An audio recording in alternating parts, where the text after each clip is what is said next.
గురుగారు అట్లాగే పెళ్లి చేసేటప్పుడు ఈ పలానా నక్షత్రం వల్ల అమ్మాయినే పలానా నక్షత్రం వల్ల అబ్బాయి చేసుకోవాలి. ఈ నక్షత్ర పొంతన అనేది కంపల్సరీ ఉండాలి అంటారు. అది ఎంతవరకు సబబు? ఇది కూడా మళ్ళీ అష్టావక్ర దానిలోకే వస్తుంది. హుహు. అంటే అష్టావక్ర మొత్తం నక్షత్రం మీద డిపెండ్ అయి ఉంది. అచ్చా! అచ్చా! ఓకే. అంటే వాళ్ళది ఏ యోని అంటే ఓకే.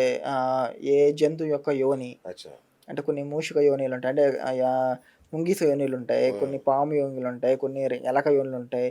కొన్ని కుక్క యోనులుంటాయి. అలా అవును. వాళ్ళు ఏ యోనుల నుంచి వచ్చారు, హ్మ్. వాళ్ళ గత జన్మలోంచి హ్మ్. వాళ్ళు ఏ యోనిలో వచ్చారనేది అక్కడ తెలుస్తుందనమాట. ఓకే. రెండోదేంటంటే మన స్వభావం ఏంటి అనేది కూడా అందులో కొంచెం తెలుస్తుంది. అచ్చచ్చా! మన ఓకే. మూల స్వభావంలో మనం మనుషులయ్యి ఉండక్కర్లేదు. హ్మ్. జంతు స్వభావాలు గూడా మనం ఉంటాయి. ఏదైనా అవ్వచ్చు. ఆత్మకి ఎటువంటి ఇది లేదు. ఓహోహోహో! మనం అందువల్ల పోయిన జన్మలో కుక్క అయ్యుంటే, ఈ జన్మలో మనిషి అయి పుట్టుండొచ్చా? పుట్టుండొచ్చు. ఓకే. పుట్టడం విషయం కాదు. ఆ! మూల ఆత్మ. అంటే మన స్వర్గానికో, నరకానికో వెళ్ళే ఆత్మలేవైతే ఉంటాయో, మూల ఆత్మ ఉంటుంది కదా!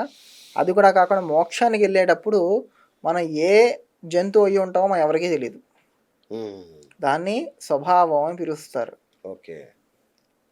అది మన లింగ ఆత్మ అని చెప్పేసి ఒకటుంటుంది. అది భంగ అయిపోయిన తర్వాత లింగాత్మ భంగం అవ్వాలి అని చెప్తారు. ఓకే. అదంతా వేరే టాపిక్ అది. సో, ఓహో! అప్పుడు మన స్వభావం ఏంటో తెలుస్తుంది. ఈ ఓకే. జంతువుల గురించి అంతా కూడా మన దాంట్లో మనకి తెలుస్తూ వస్తుంది. ఏ యోనిలో పుట్టారు వీళ్ళు అని చెప్పి. హ్మ్.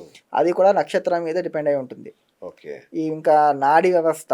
నాడీలు హ్మ్. కూడా నాడీ ఒకవేళ సరిగ్గా లేకపోతే పిల్లలు పుట్టరు ఓకే. అనే ఇది కూడా ఉంది మనలో. ఆ నాడీ వ్యవస్థ కూడా నక్షత్రాల మీదే ఉంటుంది. హ్మ్. మనకు మొత్తం 27 నక్షత్రాలు. దాంట్లో విభాగం చేస్తే 3గా 9, 9, 9 వస్తుంది. హ్మ్. ఈ 9 కేటగిరీలో నక్షత్రాలని కూడా ఆద్య నాడి, 9 నక్షత్రాలు ఉండే మధ్య నాడి, ఇంకా 9 నక్షత్రాలు అంత్య నాడి. హ్మ్. దీంట్లో ఎవరికైతే సమానాడి వస్తుందో, ఏకనాడి వస్తుందో వాళ్ళకి పిల్లలు పుట్టే అవకాశం తక్కువ ఉంటుంది. ఓకే.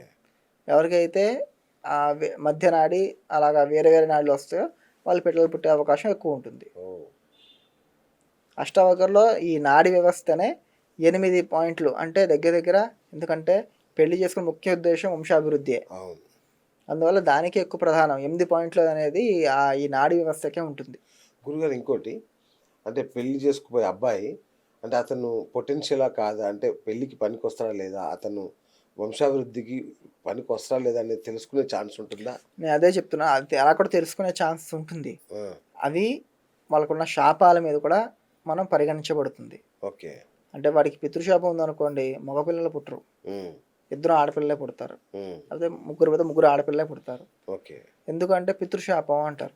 ఓకే. అంటే ఇక్కడ చాలామంది ఆడవాళ్ళు అంటారు అంటే మమ్మల్ని శాపగ్రస్తులు పిల్లలని చెప్తున్నారని. అక్కడ అది కాదు ఇప్పుడు అర్థం. చిరంజీవి గారు మొన్న అన్నారు. మా ఇంట్లో మొత్తం లేడీస్ హాస్టల్‌లో ఉన్నట్టుంది. అందరు లేడీసే ఉన్నారు మా ఇంట్లో అని. సో, ఆయనకి చిరంజీవి గారికి పితృశాపం ఉండొచ్చా? ఉండొచ్చు. పితృశాపం ఉండడం వల్ల మగపిల్లలు పుట్టడం తక్కువవుతుంది. ఓకే. ఎందుకంటే పితృశాపం ఉండడం వల్ల వంశాభివృద్ధి అనేది ఉండదు. ఓకే. మన పురాణాల్లో కూడా. ఎందుకంటే మన పుత్రుడి యొక్క పుత్రుడు అంటే ఏంటి? పున్నామ నరకమ్మ. త్రాయతే ఇతి పుత్రః అని. ఓకే. అంటే పున్నామక నరకం నుంచి ఎవరైతే కాపాడతాడో వాడు పుత్రుడు. అంటే వాళ్ళకి తద్దినాలు పెట్టడం గానీ, సంవత్సరం సంవత్సరం వాళ్ళ పితృకార్యాలు చేయడం గానీ, అవును. అవును. ఇలాంటివన్నీ ఎవరైతే చేస్తారో అది చేయడం వల్ల పున్నామ నరకం అనే నుంచి నరకం నుంచి తప్పించుకోవడం. వాళ్ళని కాపాడతారు. అది పుత్రుడి యొక్క ముఖ్య ఉద్దేశ్యం. ఓకే. వాళ్ళకి ఈ పితృశాపం ఉండడం వల్ల ఈ పుత్రుడు జన్మించే అవకాశం లేదు. హ్మ్. అర్థమైందా? రైట్. అలాగే స్త్రీ శాపం ఉందనుకోండి, అప్పుడు ఒక స్త్రీ శాపం ఎలా వస్తుంది? ఒక స్త్రీని ఒక పురుషుడు బాధపెట్టినప్పుడు ఆ మనోవ్యాకులత చెంది ఆవిడ శాపం ఇవ్వడం జరుగుతుంది. ఆ! ఆ శాపానికి ఓకే. సో, ఇది ప్రతి జాతకంలో ఉంటుందని కాదు. బట్ ఇవన్నీ కూడా అసలు కాదు. అతను మగాడా కాదా అని తెలుసుకోవచ్చా? పిల్లలు తెలుసుకోవచ్చు. పుట్టడం వేరే. తెలుసుకోవచ్చు. అది ఆ! ఒక బుధుడి యొక్క స్థితిని చూసి ఎందుకంటే చాలామంది ఆ విషయాన్ని దాచిపెట్టి పెళ్లిళ్ళు చేసి తర్వాత అమ్మాయిల జీవితాన్ని నాశనం చేస్తున్నారు. మనకి కూడా నపుంసక గ్రహం ఒకటుంది హుహు. జాతకంలో. అది హ్మ్. బుధుడు. ఓకే. బుధుడు. ఆ! మిగతా అంటే మనకి ఉండాలి కదా! 9 అవును. గ్రహాలున్నాయి. కరెక్ట్‌గా విభాగిస్తే ఇటు 4 అటు 4 వెళ్ళిపోతాయి. అవును. ఇంక మధ్యలో ఉండే గ్రహం ఏది అంటే నపుంసక గ్రహం. ఓహ్! అది బుధుడు. హ్మ్. అందువల్ల స్త్రీ గ్రహాలున్నాయి, పురుష గ్రహాలున్నాయి. హ్మ్. అలాగే బుధుడి గ్రహాలు ఏవైతే ఉన్నాయో ఆ! అంటే బుధుడికి సంబంధించిన గ్రహాలు గానీ, స్థానాలు గానీ, ఆ బలాల మీద వాడు పురుషుడా? లేపోతే గేయనా? అనేది అన్నీ కూడా వాడి పిల్లలు పుడతారా నిర్ధారించవచ్చా అండి పక్కా? అవన్నీ కూడా నిర్ధారించవచ్చు. ఓ, వావ్. ఓకే. ముందు కాలంలో వాడు గే అవుతాడా, ఆహా. అంటే ముందు కూడా స్త్రీ అయ్యే అవకాశాలు ఉన్నాయా, ఓకే. అవి కూడా మనం చెప్పచ్చు. ఓ, స్త్రీలలో కూడా గమనించవచ్చా ఈ మధ్య స్త్రీలు కూడా ఆ, ఆ, హోమో అది చేస్తున్నారు కదా? చేసుకుంటున్నారు. ఆ. అది మనకి ఇవాళ చేసుకున్నది కాదండి. ఆ, నేను అది చెప్తున్నా, మన ధర్మం అనేది సనాతన ధర్మం. మన దాంట్లో చేయనివి ఒక మాట ఉంది, వ్యాసోచిష్టం జగత్సర్వం.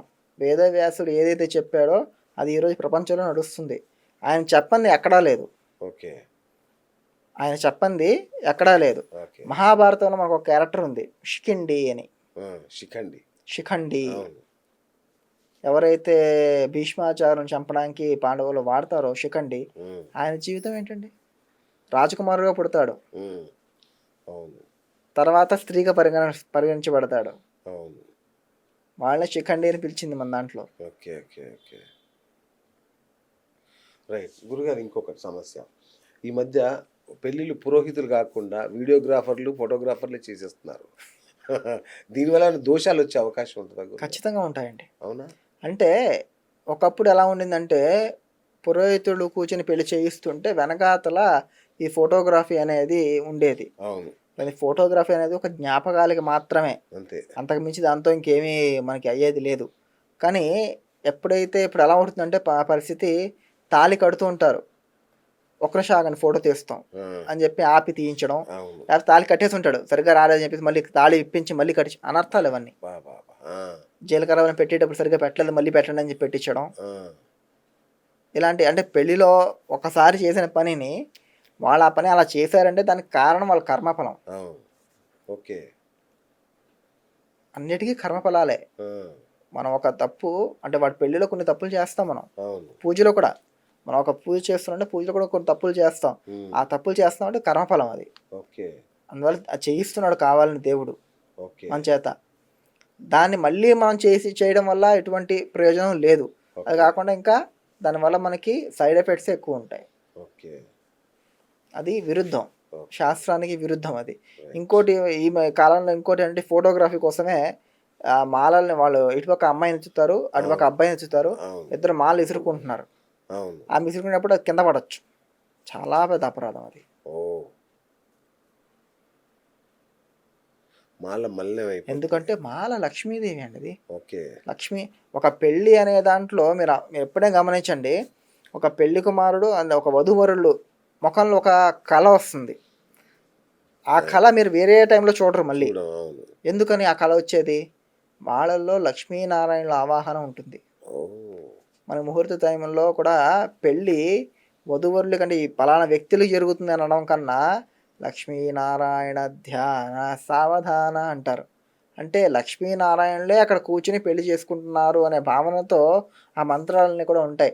అంటే ఇటు ఒక వరుడులో లక్ష్మీ, వరుడులో నారాయణుడు, వధువులో లక్ష్మీదేవి, ఉమ్, వాళ్ళిద్దరు సాన్నిధ్యులయ్యి ఆ పెళ్ళిని వాళ్ళు జరుపుకుంటున్నారు, అంటే వాళ్ళల్లో వాళ్ళు జరుపుకుంటున్నారు అనే భావనతో అక్కడ ఉంటుందన్నమాట. ఓకే. ఇలా ఉన్నప్పుడు వీళ్ళు విసురుకోవడం చేసుకున్నప్పుడు వాళ్ళిద్దరు వెళ్ళిపోతారు. ఉమ్, ఏ రావణాసురుడు మాంధారనో వేరే వాళ్ళు వచ్చి కూర్చుంటారు అక్కడ. ఓ, అంతేగా, దేవతలు ఎప్పుడైతే వెళ్ళిపోతారో రాక్షసులు వచ్చి కూర్చుంటారు. రాక్షసులు వచ్చి అది కూర్చుంటారు. రాక్షస వివాహం అవుతుంది అప్పుడు. బా, దేవుడా.